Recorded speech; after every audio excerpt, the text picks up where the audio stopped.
So most of the tools that I have in my studio are handmade, they're improvised, and that really is also the way that I prefer to make my tools.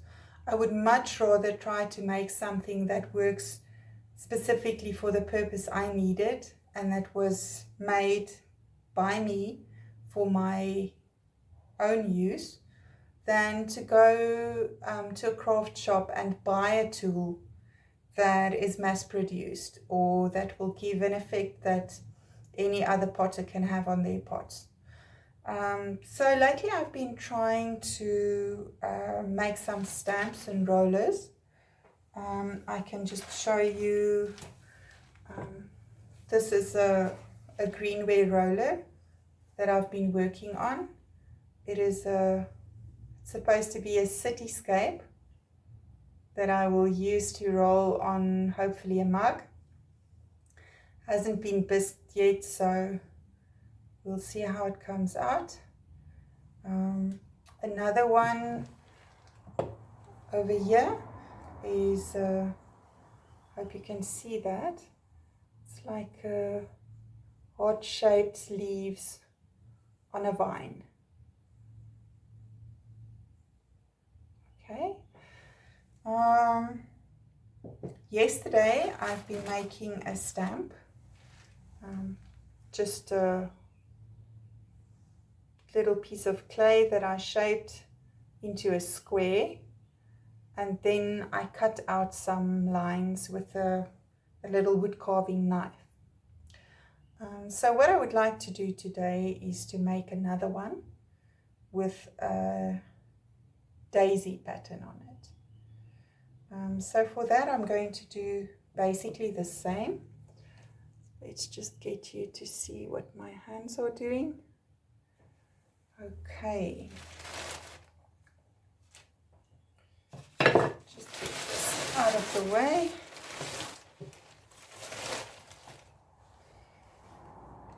So I've got a little piece of clay here that I'm again just going to shape in the basic form that I need.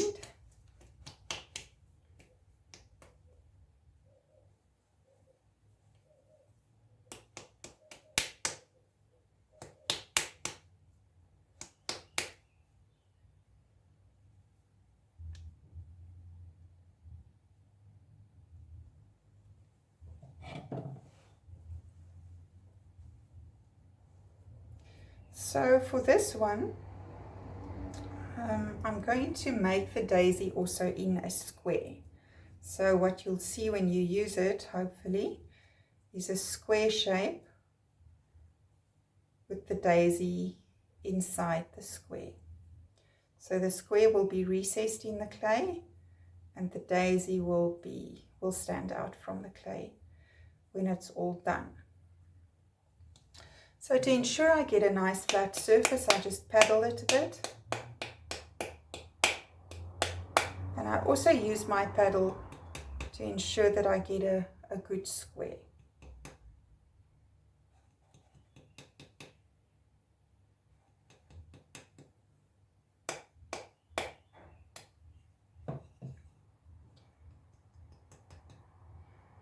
Needs a bit more work here, just to get it a good square shaped.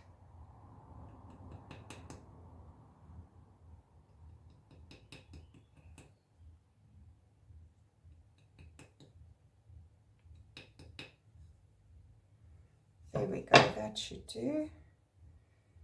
It looks a bit heavy on the clay now, so I'm just going to remove some of the clay from there.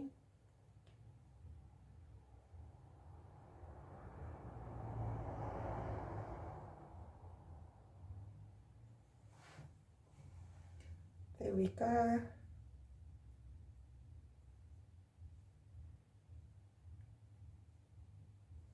This is almost like pulling a handle for a mug. Just taking it from the top and making it a little smaller as I go down.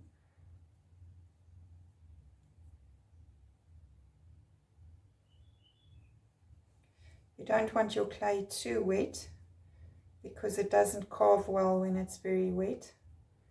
So I'm not adding any water to the face of my stamp, just shaping the back now.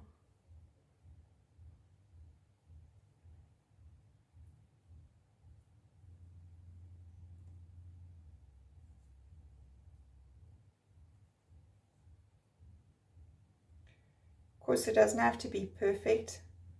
The only thing that really matters here is that you can get a good grip on it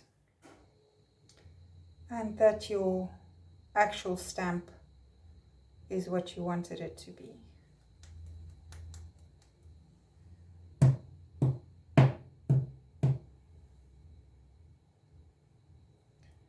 There we go.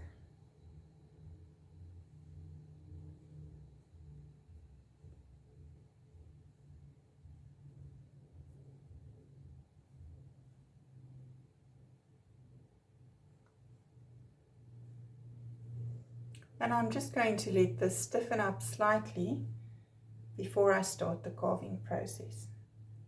So I'll see you in a bit. Okay, welcome back everybody. The little stamp we're working on has firmed up a bit now. So I'm ready now to do the daisy pattern in the clay. So I'm doing a daisy in the negative. So everything that I would like to stand out when I push the stamp into the clay now has to go into the stamp. So we'll start with the center of the daisy. To make this, I just use an old, I actually have no idea what it is. Can you see that? It's looks like a little bolt with a round end. Just found it in my husband's tools, so that comes in handy. It has a little thing in the middle, so I'm just removing that with a wooden tool.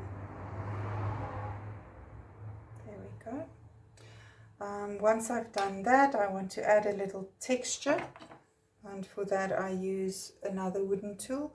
Remember to press it down straight into the clay, because when you put your stamp onto the clay eventually, you can't have anything that goes in sideways, because that will just get pulled off when you lift your stamp.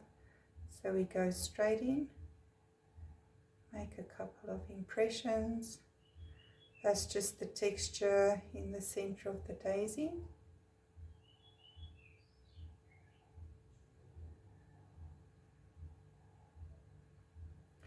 Take your time. The one lesson I've learned is that when it comes to creative pursuits, the worst thing you can do is to be in a hurry or to rush it. That's a recipe for disaster. Okay, I've now got the center of my daisy done. And now I have to make the leaves, the petals. It's always good when you first make something like this to have a little piece of clay that you can practice on. So for this one, I've tried different ways of making the petals. This is just a wood carving tool. That could be one way. A wooden tool with a round end. You can just push the clay out, see how that goes for a petal. The one I've decided on, after also testing a few of them, is this ribbon tool. So it just goes into the clay, pushes out, and I'm quite happy with that last petal. That's the best of the bunch, I think. So we can now make our petals in the stamp. Make sure the tool is clean, otherwise it won't cut properly. Okay.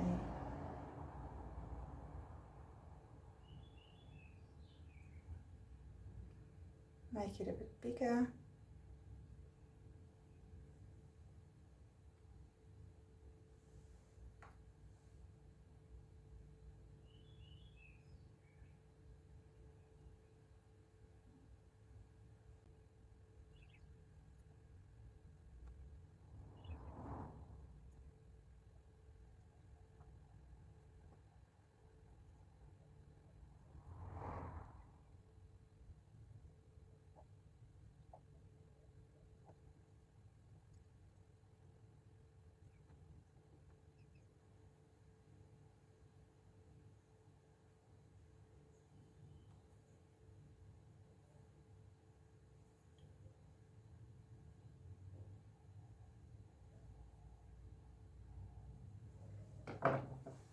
Okay, there we go.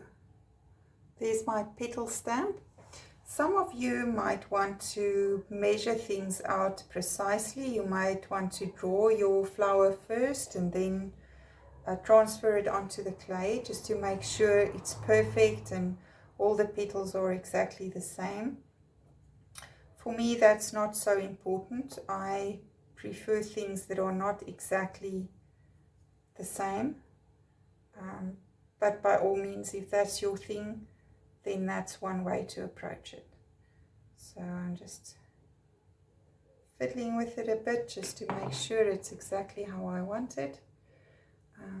And now I will just cover it in plastic because it's quite a thick knob of clay. It can easily crack. Bisque fire it and then use the stamp after it's been bisque fired. Why I use bisque fired stamps is because it doesn't stick to the clay. It releases very well. So you wouldn't want to take it to stoneware temperature because then you're not going to get such a clean impression on your clay. So that was the project for today. Making a stamp is a nice way to use a little piece of leftover clay that you might have, or clay that's not of a good quality, like clay you reworked from your trimmings when you trimmed pots, or maybe from a failed project or something. It's a way to salvage clay that you would normally throw away. And what's great about this is over time you build a collection of stamps that are unique to you and that you can use in all manner of projects. And they might surprise you. You might get the perfect use for a stamp many years from now. Thank you very much for watching. That's it for today.